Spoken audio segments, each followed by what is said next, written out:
Good afternoon, everyone, and welcome to this afternoon's session on celebrating community.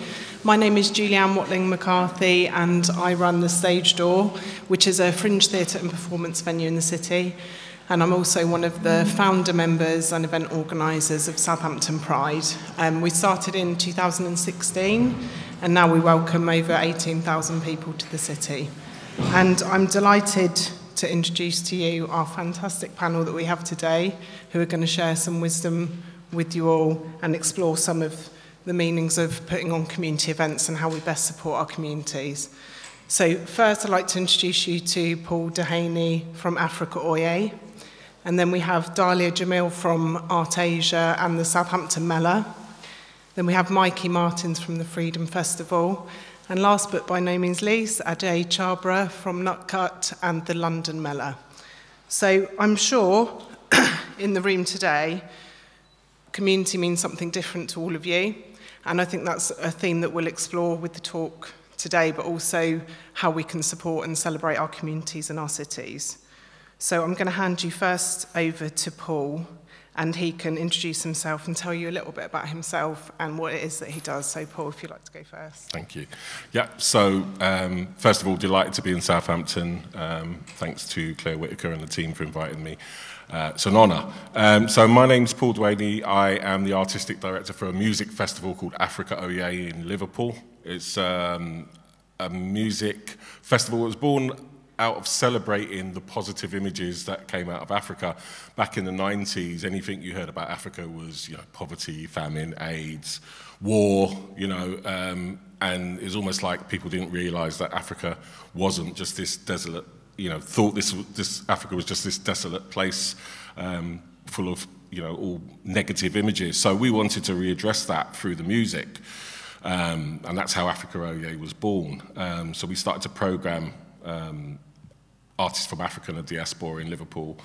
First, there's a small series of gigs in the city centre, but as time went on, the festival grew, and by the time I joined in 1998, we'd moved over to a space called Birkenhead Park, which is just over the water in Liverpool, and the festival grew again, brought it back over to Liverpool, and it finally settled on its site where it is now in Sefton Park since 2002.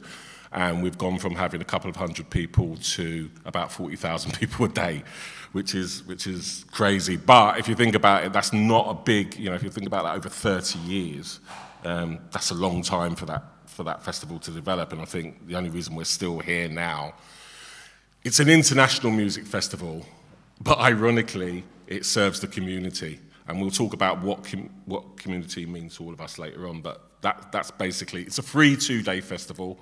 It's always the week before Glastonbury. It's free and accessible to all and fully inclusive. That's what our whole ethos is about. That's great, thank you, Paul. And Dalia? Right, thank you. And thank you to the City of the Cultural Trust, in fact, for inviting me this afternoon to speak. My name is Dalia Jamil. I've been in Southampton for more than 40 years. And when I was asked to speak today, in fact, I was thinking, oh my God, what do I say about me? To talk about yourself in 3 minutes, literally 3 minutes. So here I am. I've led a really checkered life. I've worked for CAB, CRE, and lots of higher education organizations, including the university, and then finally settled down and as part of the arts and culture sector, if you like, as a volunteer, because I loved going to museums, I loved going to galleries, I loved listening to music, absolutely.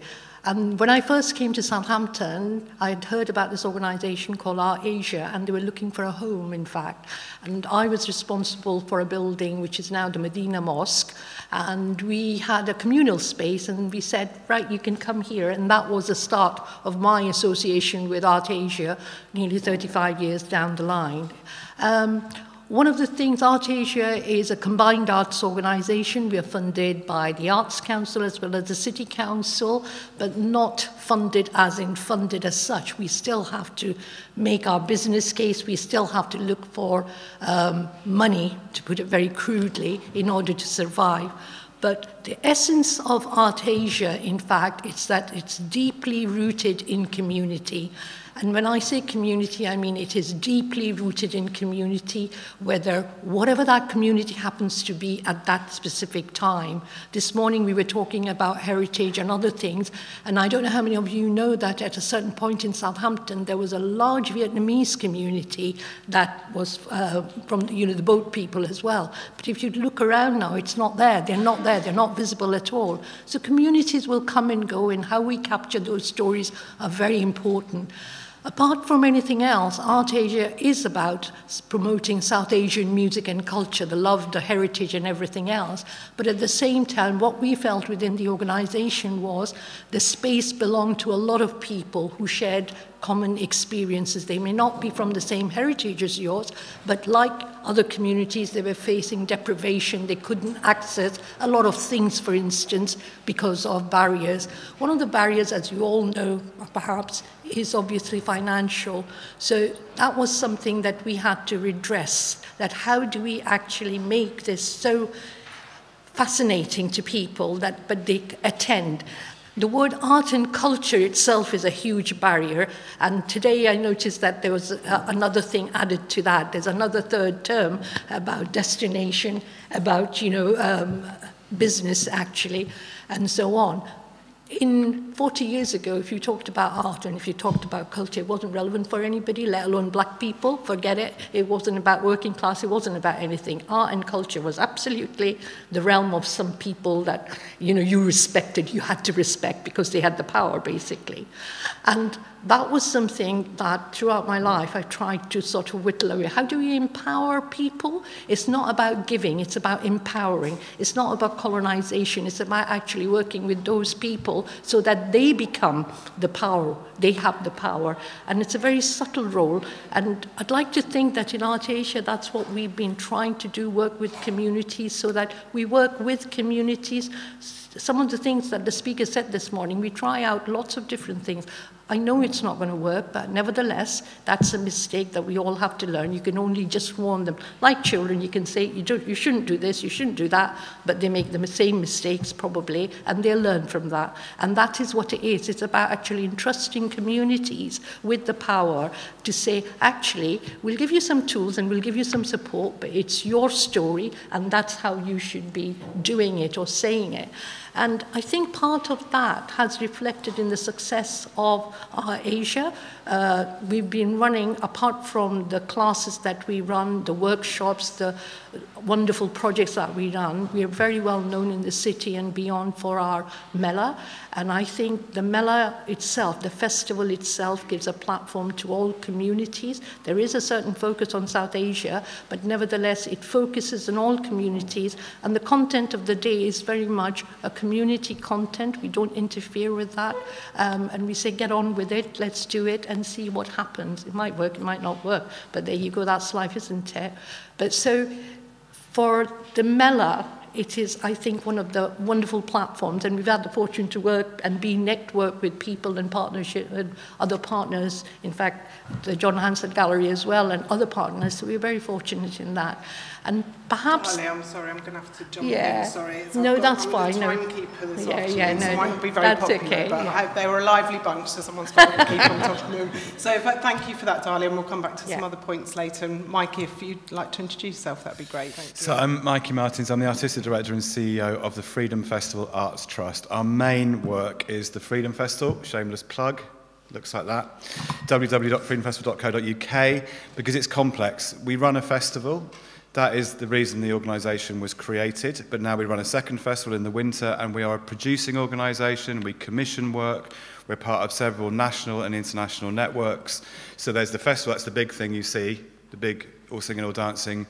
3 days, sometimes 5 days, last year 10 days, we play with the form. It always culminates in a large-scale event, which is all in public space, all free, large-scale spectacular work, small-scale work, multidisciplinary, from exhibitions in public space, spoken word, music, a lot of shows, a lot of performance.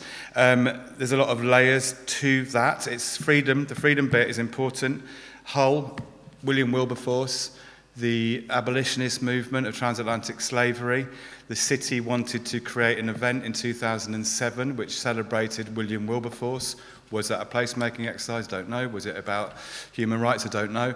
Lots of different reasons. That's how so there's a very particular theme which runs through the festival. People always ask me every year, what's the theme? It's called Freedom Festival. It's about barriers to freedom. So we present a lot of work which looks at social justice, human rights, but most importantly, we do that in such a way which is A, accessible to as many people as possible, not just people who already think about things like that, and we also make it as relevant as possible to somebody in the city of Hull. Very similar city to Southampton, I would say. So there's a lot within that, which I can't encapsulate quickly, but that's what we do. Perfect, thank you, Mikey. Ajay, same to you, please. Thank you. My name's Ajay Chabra. I run a company called Nutcut. Nutcut's based in Rushmore, the borough of Rushmore in Aldershot in Hampshire. Nutcut means mischief, and we create all sorts of projects of different scales, from large-scale festivals to small-scale touring. We are a national touring company, and there are some friends in the audience that I recognise from many years ago, and others who I've worked with, and it's a pleasure to be here in front of you all and make new friends, and I think this is what conference is about. At my heart, I guess, what I enjoy most is to bring people together. 63 years ago, 3 generations of women, my mother, my 2 sisters, and my grandmother, set sail from a small island in the Pacific called Fiji and sailed across 2 oceans through the Panama Canal and made Southampton their home. So it has a very special place in my heart. But for 60 odd years, that particular community was, despite owning a pub on Derby Road, which is just not very far from here, those of you know Southampton, which also brought people together. Though that particular community was particularly invisible, but I think things are changing with the Trust. So I really am very pleased to see how the transformation from putting a bid together for a city of culture has transformed into bringing together the same groups of people and carrying on with the momentum. Just finally, I guess, as I said, we strive to bring people together through artistic, technological, creative, heritage experiences through free to public, in public spaces. Thank you, Ajay. That's great. So we've now got 3 questions that we'll be exploring for the next short period of time. And the first of those questions is, how can communities best be supported in telling and celebrating their stories? So Paul, can I come to you first? Yeah, it's a tricky one. For us, as I alluded to earlier, so Africa OUA's, it started off as an international music festival. But ironically, when we moved it to Sefton Park, it's an international music festival that serves that community. And by that community, I mean the people who live in the environs of that park. So the reason why we chose that park is because it serves everybody. So everything from, you know, the black community, the Chinese community, Asian community, teachers, professionals, young people, old people. So it was all about, I alluded to earlier that the festival wants to be fully, or prides itself on being fully inclusive and fully accessible. So although the music programs from Africa and the diaspora,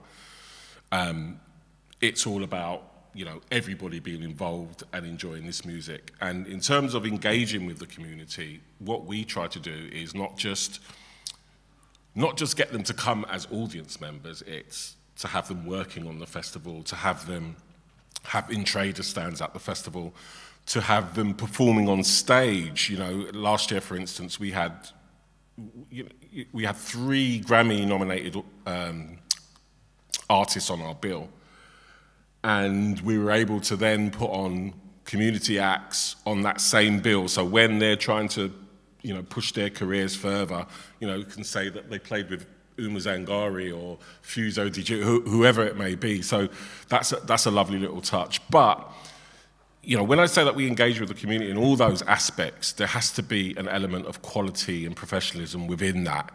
You know, it's not just a case of, oh, it's the community, so you know, we have to engage with them in every aspect, because that's not possible, and it's not possible to engage with anyone anywhere. And it's certainly not possible to keep everybody happy, because would you believe it that, you know, in this day and age, we're offering a free festival with international music acts. It's free to attend. You can bring your own food and drink. You can literally don't need anything but yourselves, and you still have people complaining, oh, you're ripping off the community, and where's all the money going? And the money goes, we're a non-profit organisation. You know, I've been doing this job for 24 years. I could have moved on to many other jobs with double the amount of wages, probably double the amount of headaches. But, you know, I do this because I love the music and I love my people, and I'm trying to make people happy. And somebody made a really good point in the last panel, or the panel before, about, you know, festivals almost being equivalent to the NHS in some shapes or form. And I saw that for my very self this year. We had a 2-year hiatus like everybody else because of COVID.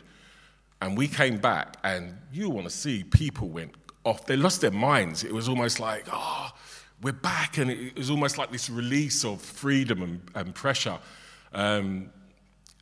I'll talk about the economic benefits of that after, because I'll let everybody else talk. But yeah, for me, the way of getting communities feel involved is like to have them involved in all aspects of the festival.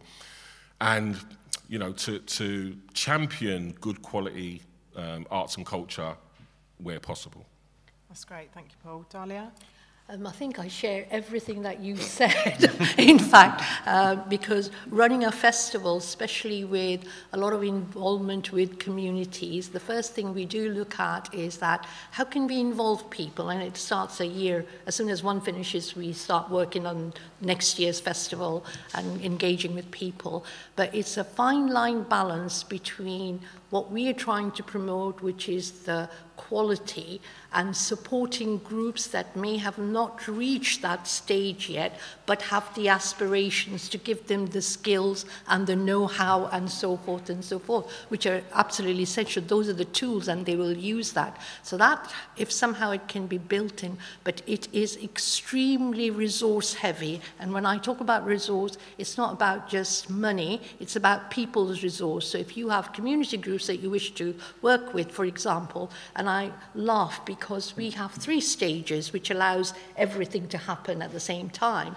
And the community stage, my first experience of it was people were dawdling in, something 10 minutes later, they were still not there, and so on, so forth, in fact. So now we have reached a stage where we've told all community organizations or individuals or individual artists that, look, this is your moment in time, as you said, you know, participating in the festival is great, but you have to look at certain things which will be useful for you, not only in this festival, but in many festivals, and actually start thinking in terms of expertise and skills, but without kind of forcing, you need training, you need this, you need that. Because skills and trainings are something, when you throw it at community groups, they will say, how many sessions, how long? Oh, we haven't got the time, because they're all volunteers, and you have to be mindful of that all the time.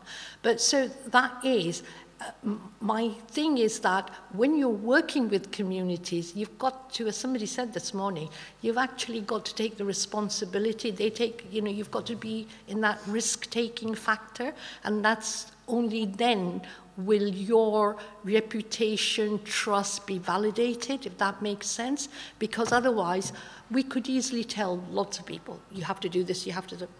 That's it. They will go away next year and we'll be doing the same messages. So that is, for us, an absolute essential thing of training the future artists, the future producers, the future managers, whoever. And we do work with a lot of young people who may want to think of that as a career as well. But that is very self-fulfilling. If there's nothing, I'm sure we all remember when we were 16 or 17 and something was given and we produced it and it was amazing, you know, and that was, the credit is due to them, and I think that is a strength. That's great. Thank you, Dahlia. And Mikey? Can you just repeat the question again? Yes, I can, of course. So how lost them can already. Communities best be supported in telling and celebrating their stories? Okay. Without wanting to be provocative, because it's something that is very different. Every context is different. Every city is different in terms of its makeup, in terms of population. Every festival or event is completely different. There are many different parallels and layers to what we call the kind of festivals world. The music festival circuit is very different to a free-to-access festival where it's in public space. As a business, we have to raise all public funding, sponsorship, a tiny bit of income, but we want it to be family-friendly, so we don't have many bars, for instance.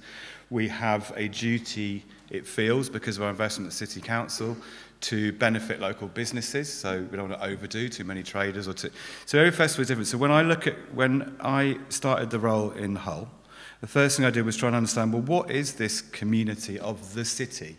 Without looking into demographics of exactly in terms of ethnicity, but what is it? What is this place? This place that was the 4th biggest port in Europe, this place that has had 3 generations of unemployment and increasing social problems and all of these things. And this place that has this legacy of William Wilberforce and the abolitionist movement, this place which kicked out the king and kick-started the English Civil War, this place, this city on the edge.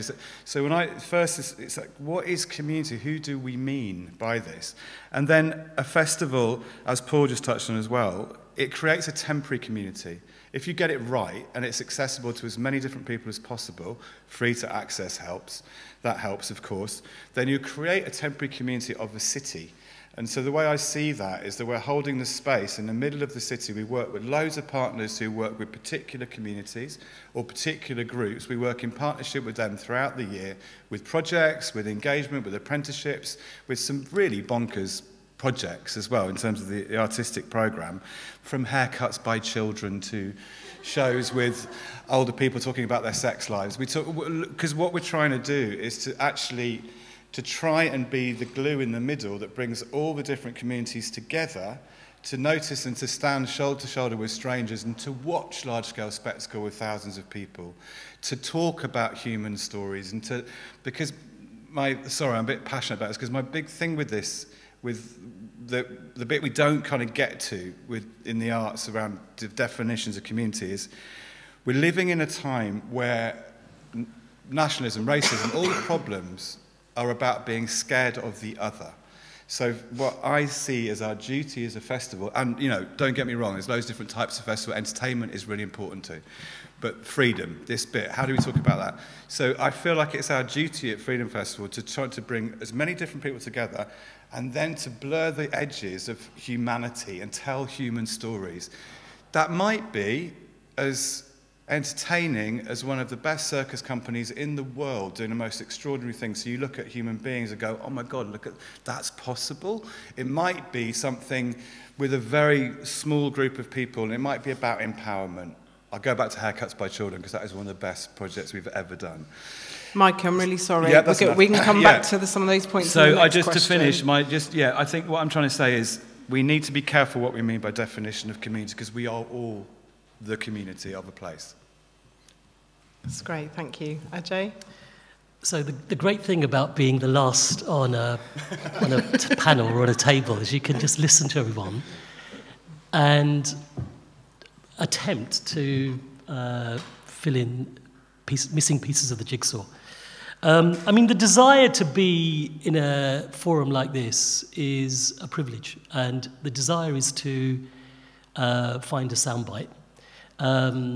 And my attempt at finding that soundbite as a takeaway for you all is what we think of as the full circle of creating with the community, and that's the 4 I's.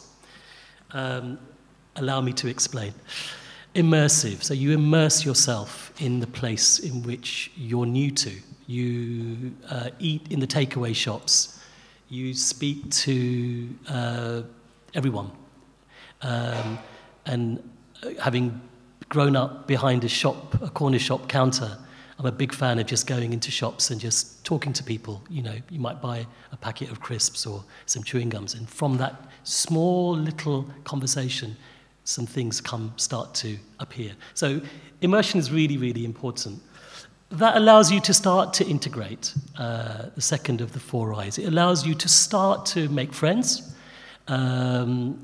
Those people that you've spoken to may offer some recommendations of places to eat or not. but you start to build and paint a picture on a canvas. So it's a blank canvas you go with. The fourth of those is you begin to identify people that might be interested, willing to participate in a heritage or an artistic or a technological endeavor. And the fourth of those, to sort of go full circle when you go into a new place, I think is to identify individuals. Now, they may not be the common suspects, you know, the people who may have been to an art college and have ended up doing this kind of work.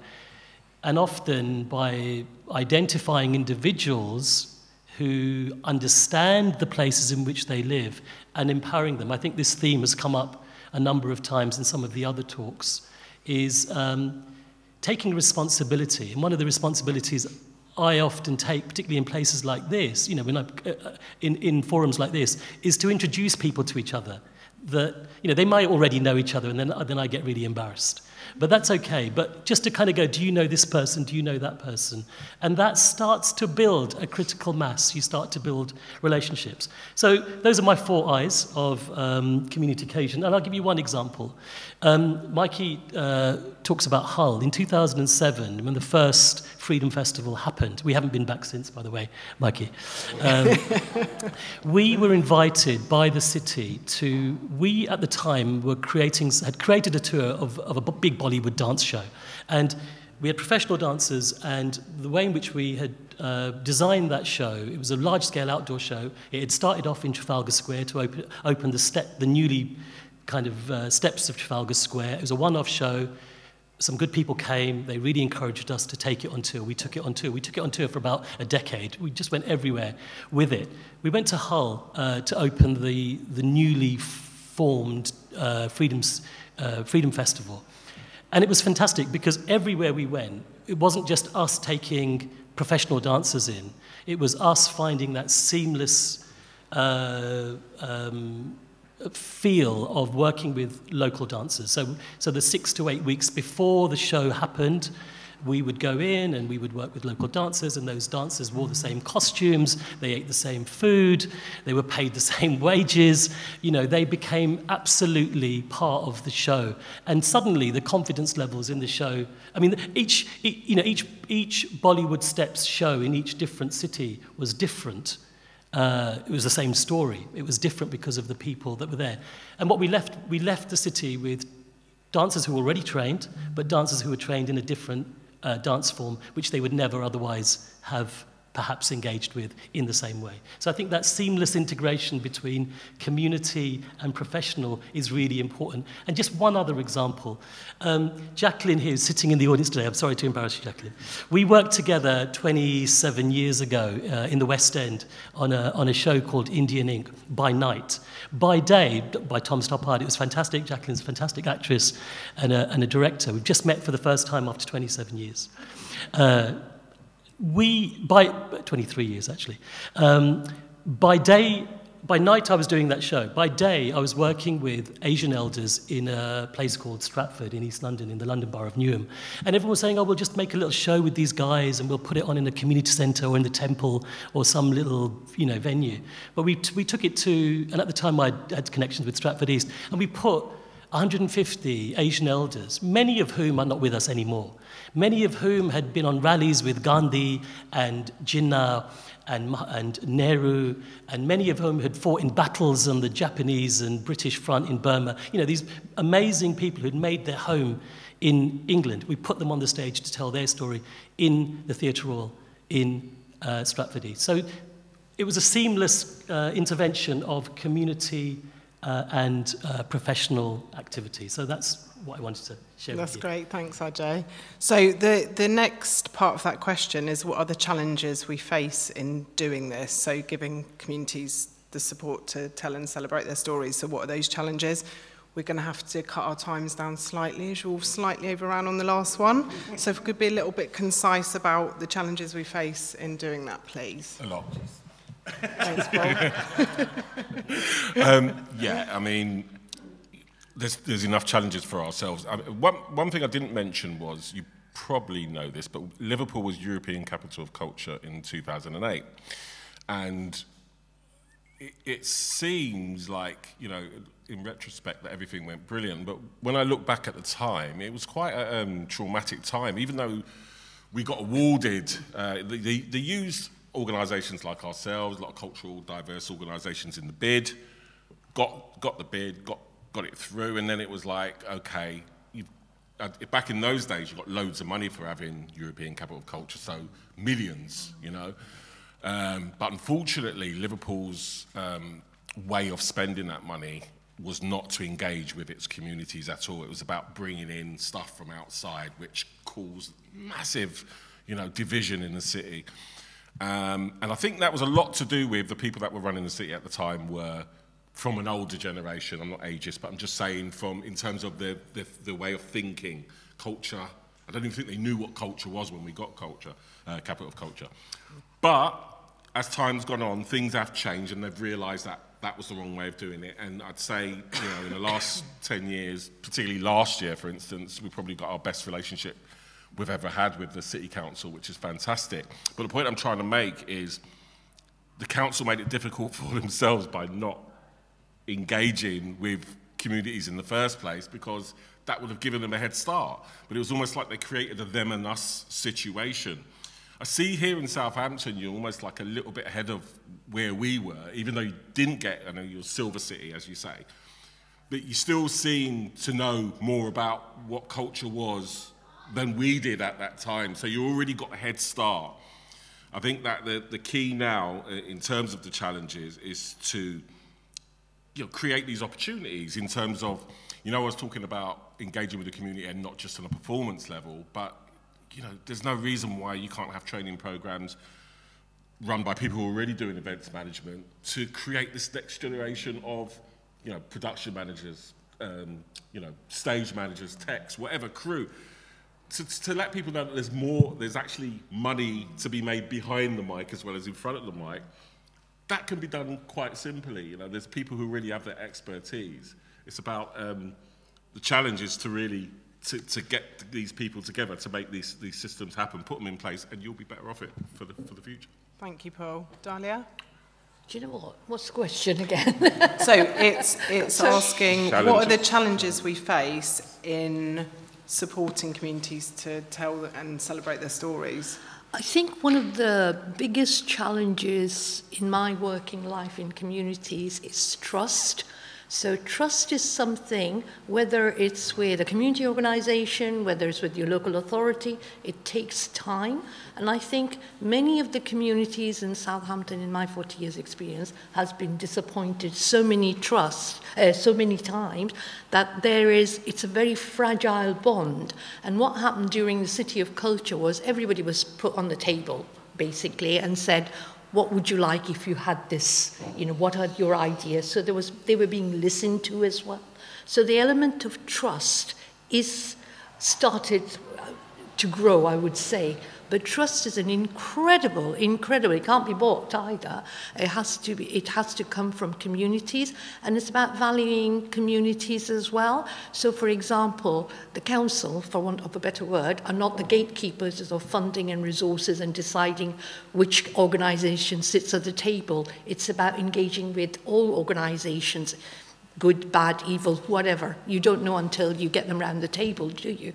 And it's not making judgment calls or having preconceived notions about communities. And that's one of the words I have problems with as well, community, because it's used in such a different way. For me, a community, when some people use it, is very much, I have the power, and that's a community there. It's not about a community of artists. It's not about anything like that. There always is that invisible barrier of power and not having the resources and that is so crucial, because if you want to really if you want to buy into a strategy of involving your people, involving your communities, whoever they may be, it doesn't have to be, it could be somebody in Lords Hill, Millbrook, whatever.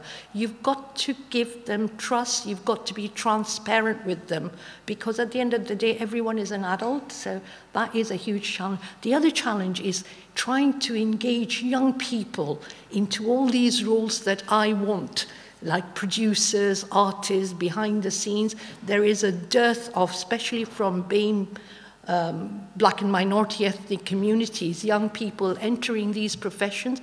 They're not easy professions, but there is, and we really have to look at it as, you know, of sitting here, that how do we make sure that 10 years down the line there's somebody else who's doing something. That is crucial, that is essential. We shouldn't be holding on to things, we should be letting go and developing those. They're really valid points. Thank you, Dahlia. Mikey? I think just to build on, yes, exactly what you both said, and something about raising expectations. Sometimes there's a lack of transparency. I think it's important to communicate what you're doing and why, and don't raise expectations. Yeah, there's a challenge with that. Explain those kind of things, because there is always a balance. Okay, we work at a certain scale, so our balance is we do have international work, we do have participatory work, we do have lots of engagement projects, we do commission, we do have lots of room for communities to be involved in our wider work. So it's about explaining the whole. That's important. Umbrellaing into communities is a thing that the arts sector does often.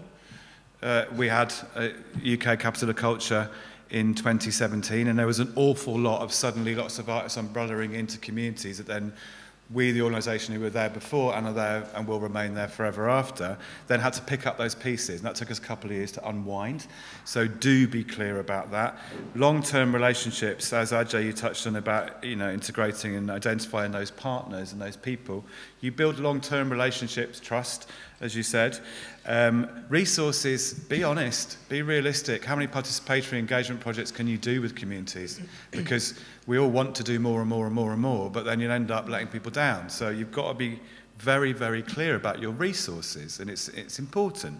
And then what I'm noticing more and more, which is a terrible reality in terms of challenges, because one of the things we're talking about here, which I think is also in the arts sector speak, is when we talk about communities, we often talk about communities who are perceived to not engage with culture that we want them to. Something like that, okay? Let's put that to one side. So therefore, you're working in communities and with particular groups of people that might, as Alan always puts it so well earlier on, you know, about being in service, being a parallel NHS, giving away power and yet maintaining responsibility. Some of the great things that were said earlier. There's a lot of trauma out there. And as soon as you move into a space where you're raising expectation for communities and suddenly something lifts, we are now seeing a lot, and not just in Hull, but a lot, especially organisations I work with who work a lot in communities, the trauma that's coming back, they are not social workers, they are not trained therapists. So I think one of the challenges we all need to be realistic about is what expectations are we, the arts sector, raising? Because we can't solve all those problems. We should not be there to repair the lack of social infrastructure that has been systematically destroyed over the last 14 years. I'll leave that to one side. So just be careful about that. You need to protect your team. You need to protect ourselves and our resources, and that's something we're seeing more and more in terms of our engagement work. And that, actually, I said that wrong, because I said that with that definition of community, but also that's the same when I'm talking to local business leaders who are also going through a period of struggle and trauma in different ways. So, yeah, they're the challenges. They're very real. Thank you, Mikey. That's great. Ajay, can I ask you the same one as well, please? So I've always tended to work from within, so from within communities. So I see it slightly differently. So I would replace that word challenge for opportunity. So what are the opportunities to work with broad communities? And that's not me putting a positive spin on it, but that's me being optimistic to look for those things that perhaps are invisible. But I do recognise colleagues who have to go and take the lift that says challenges. I do recognise that. But that doesn't necessarily apply to everybody working in this sector. And we have to identify and really feel sensitive about, and that's why I think I come back to these 4 I's of being immersive, being engaged in the places in which we are looking to understand better. Trust, I mean, Dahlia's absolutely hit the nail on the head, and our trust tends to be built around food. So where do we, when we want to bring people together, we'll tend to do what we all have to do at some point during the day, is eat. And we all recognise that in some shape or form. So it's finding a moment in the day, sharing a meal. I mean, it could be a bowl of fruit, it could be anything. But really finding trust through things that we associate with. And from that trust, so many, Mikey talks so eloquently of communities and trauma.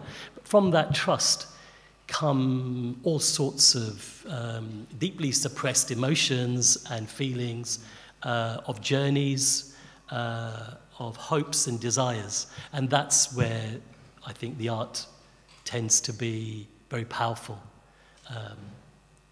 It's good because you're so positive. I feel battered down by all that. Thank you, Ajay, that's great. So then moving on to the final question that we've got is, what are the strengths of Southampton on this topic, or what have the strengths been in the places that you have experience of? Yeah, just one quick, I'm not going to overrun it. Just one quick one on communities. It's this kind of weird word, community, because in some ways it's positive, in some ways it can be perceived as negative. We almost like had to change our narrative to an international music festival because we were almost like looked on in a kind of derogatory way by the council, and we were like, hang on a minute, we're putting on acts here that, have 50,000 people in their own country alone just for this one act, and you're sort of calling it a community festival in a derogatory way. But then again, like, there's a theatre group I know who were called Amateur Dramatic Society, and they didn't have any kind of members, and as soon as they changed it to community, everybody started joining. Yeah. So you've got this paradox of, it can be negative and positive. I just wanted to add that. Yeah. But in terms of how the positive strengths, the gains, I would say, that Liverpool has from its community involvement is, the multicultural audience that we have in Sefton Park, the social cohesion that it causes. And also, there's people that, for instance, might have mental health issues that can't envisage going to like a Glastonbury or a big festival where they're closed in and they can't come and go as they please. You might not have the money. I feel like we're ticking so many boxes that we're not trying to do intentionally. It's not Arts Council. We were doing stuff that the Arts Council asked us to fill out forms. We've been doing that for the last 20 odd years. And I always find it quite funny when I'm having to fill out these forms. What's your diversity program? And what are you doing here? What are you doing? We were doing this before you'd even talked about it. And now you're telling us that we have to write it down on the form to get money. But hey. But in terms of, sorry if there's anyone from the Arts Council here. I absolutely love you all. Love the Arts Council. Just got an uplift, by the way, for the first time in 14 years. So I absolutely love you. Yeah.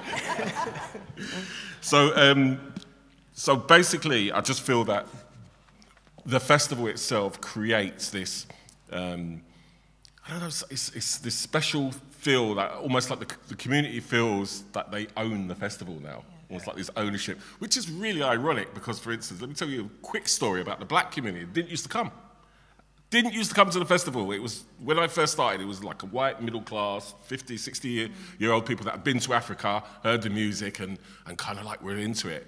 But the black community were like, what's this? I put on Morgan Family Heritage one year, one of the biggest reggae bands. All of a sudden, the black community came.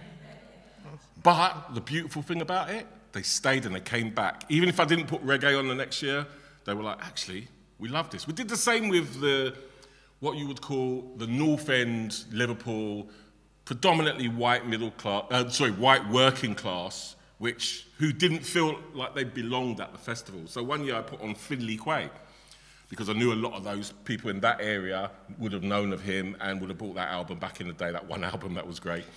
He came, played, they came, and they've been coming ever since. So it might seem a little bit calculated on how I've done it, but it's about looking at your audience demographics. Are you getting enough deaf and disabled people there? It's not just about colour, it's about social background, it's about everything. And that's how we feel that community benefits the festival. Yeah, I mean, I echo everything that you said because it was so strange. I was talking to somebody and I said, well, what did you think of the Mela? And he said, do you know what? I thought there were too many white people, and I thought, what time did you come to the Mela and you saw so many? But that is reflective of, you know, the whole day and the programming and the content, which a lot of thought goes into. What I was going to say is about the strengths of Southampton. Being in Southampton for the last 35 odd years, Southampton's greatest strength is its voluntary organisation. Whereas if it's the Pear Tree Roads Association or this association, that, and I think I see Jo, so she will bear me out on that. It's absolutely, they don't wait for people or the council for grants and do things. They used to just do it themselves. And I think that is a huge strength when you're not relying on something. You've got a good idea, you go to people for advice, and then you do it. And I think it's such a huge strength. There are a lot of other strengths. The strength is in the people. The strength is in the diversity in Southampton. It's wonderful to see so many festivals and other things happening now, which is, you suddenly think, well, Southampton has woken up and is supporting these. I don't know how they support it, but they are supporting it. And we've got the businesses where ski has become quite a critical factor or a mass or a building there. But it's the whole thing about engaging with people. And I think just find out that we can't get away from money because that is always holding us back. However, if you go to the right people, if you haven't, you can always get venues, you can have arts buildings, you can have premises and other factors. People are willing to chip in. And I think, again, in Southampton, what the City of Culture bid did was it brought lots of organisations together, whether they were cultural or they were community or heritage or whatever culture business. What it did was it created that space, and I hope it will continue to do that, because that's when people started talking to each other, and especially in my case, I was talking to people in the cultural sector, or different partnerships, different engagement, and that helps because it's all about maximising your resources. Sorry, darling, I'm going to have to move on. I've Is that stopped. okay? Thank you. Mikey, can you... From what I've gleaned today, because I'm not going to, you know, I've been to Southampton a few times, but I don't know enough about, but from what I've gleaned today, all that you just said about people, there's an ambition, there's something I haven't heard today, maybe I was in the wrong rooms, but it's something we're working on a lot in Hull, is about how you balance heritage and history with now. And I think there's something really beautiful to be mined there, because the heritage of a maritime city is all about internationalism, it's all about relationship with nature, it's all about, it used to be about servicing the port, that changes what happens next. There's a lot there that I think you've got to play with. I think scale, there's something really interesting about scale of cities. You're similar size to Hull, so 270,000, you're similar size, I think. It's not too big for people to work together. It's big enough that enough will happen, and there's something about scale. Bigger cities, it's harder because things get lost. Of course you do, and they're very different sort of beasts. So I think there's something there about the scale. There's a huge amount of ambition. I think it's already clear that the further down the line we are with this UK City of Culture project, which I could talk to you about a long time, 5 years later, let me tell you, you might have dodged a bullet, for want of a better phrase. It's done a lot of good for the city, an awful lot of good, don't get me wrong, change the perception of Hull, brilliant things have happened, but for the cultural sector it's been quite difficult. And what you're doing is you're learning from the ones that went before, and what you're already doing, it seems to me, is putting into place all these relationships, and you're talking and you're thinking about how to do it over a long period, because the big blast 1 year celebration is great for 1 year, but it feels to me like you're all talking about a long-term change. So and there's all these things everywhere you do where you're speaking with that countdowns. So yeah, there's that's a kind the of timers, urgency. Mikey. There's an urgency which I think carry on with that urgency. Yeah. It's very exciting. That's great. Thanks, Mikey. Ajay? I think Mikey's, I'll just pick up from where he just left off about, you know, City of Culture perhaps needs a rethink or a reset. We all enjoyed the process. It brought us all together. It created new conversations and really dynamic conversations, and all sorts of new things have come out of that process, you know, particularly in a period of isolation, you know, because that, you know, we were all designing our bids through a screen, you know, many of us are meeting each other for the first time today. So I think I just very briefly pick up on that. But as you know, I'm a fan of letters. So I've got 5 Ps to offer you. For anyone who's a fan of blockbusters, and Bob, it's not just 1 P, please, Bob, but it's 1 + 4.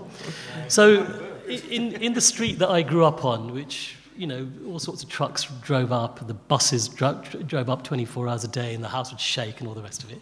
Many of you may be familiar with that. At one end of the street, and it's still there, is something called the Erith Playhouse, North Kent, South East London.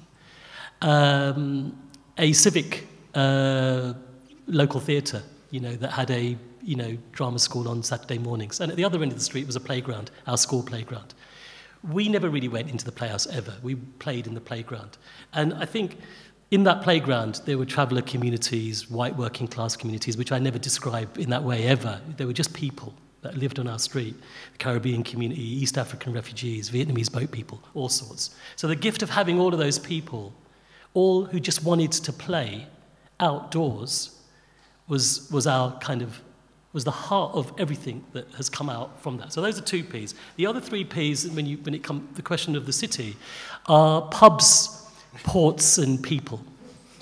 And I talk about pubs because pubs are a place where people gravitate toward.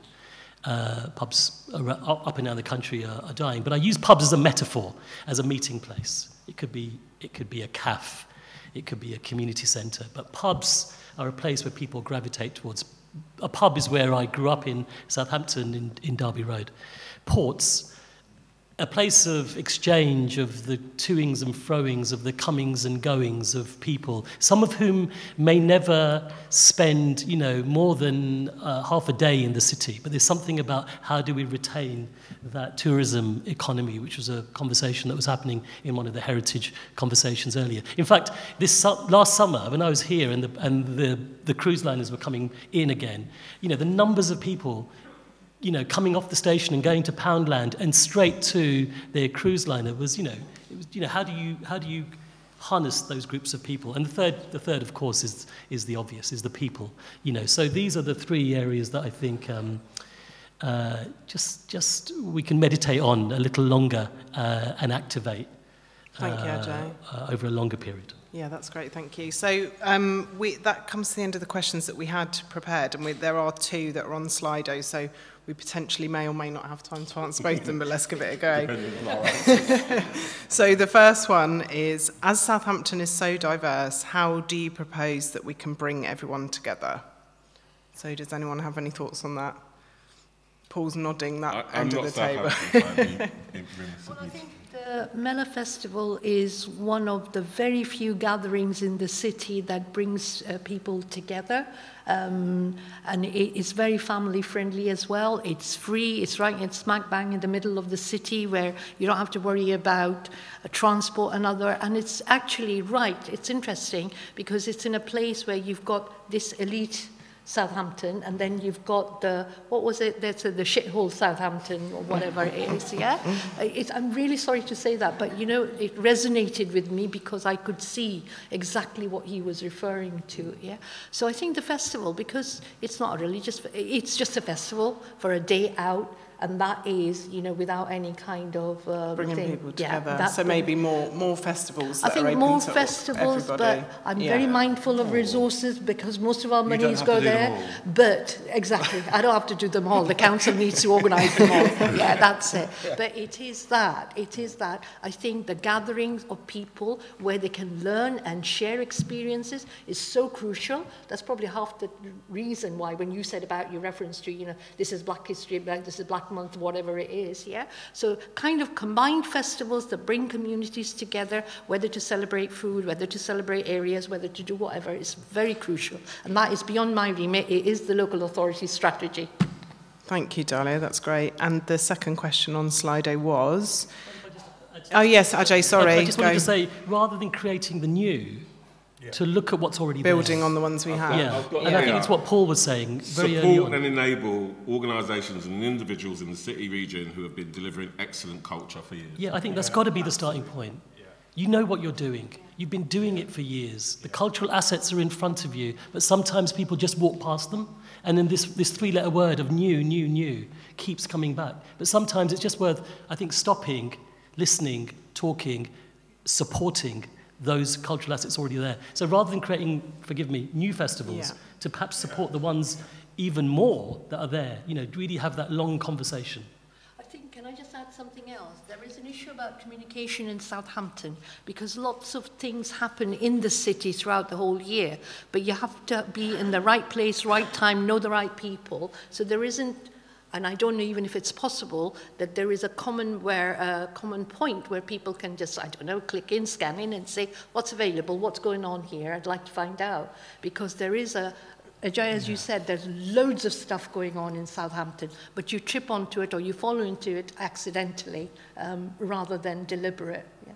So there do you have like a visit Southampton office? There is there's a website, but there's not like a tourist information office. Yeah. I mean, we have festivals that run from sort of April in Liverpool all the way to September. Everything from Africa to Irish Music Festival, Arab Arts Festival, Pride or Homotopia, whatever it is.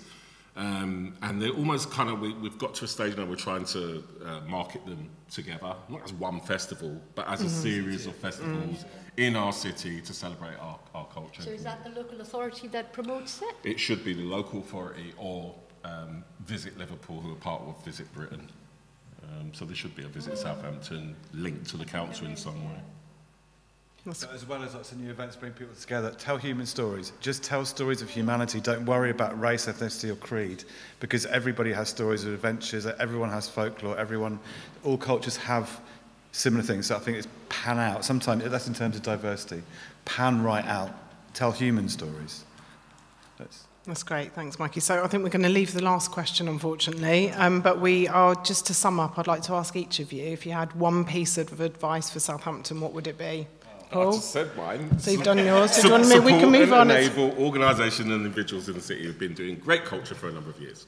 I just repeat what you said. And I'm only saying that because I'm learning from, I know from experience from what we've been through. I think we shouldn't let anything hold us down. If you've got a good idea, whoever you are, just go on. Don't let barriers stop you from doing that.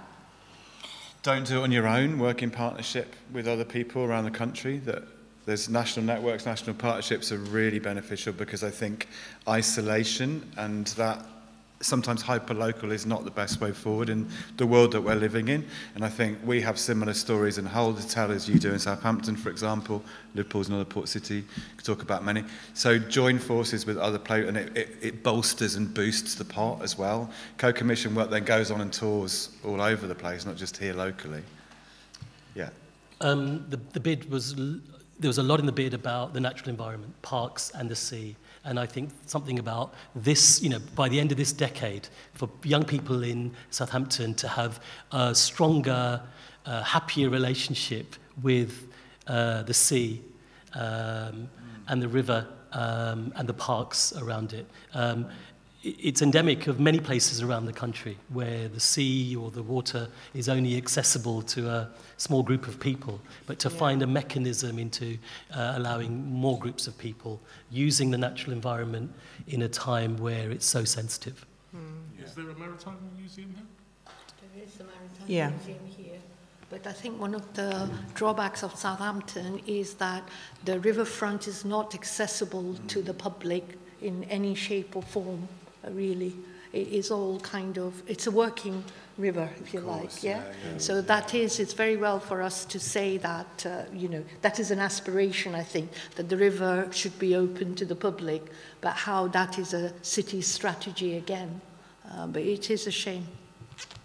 Thank you. Well, unfortunately, that brings this afternoon's session to a close. So I'd like to thank you all for taking the time to come and join with us today. And I'd like you to join me in thanking Paul, Dahlia, Mikey and Ajay for a great session. Thanks, guys.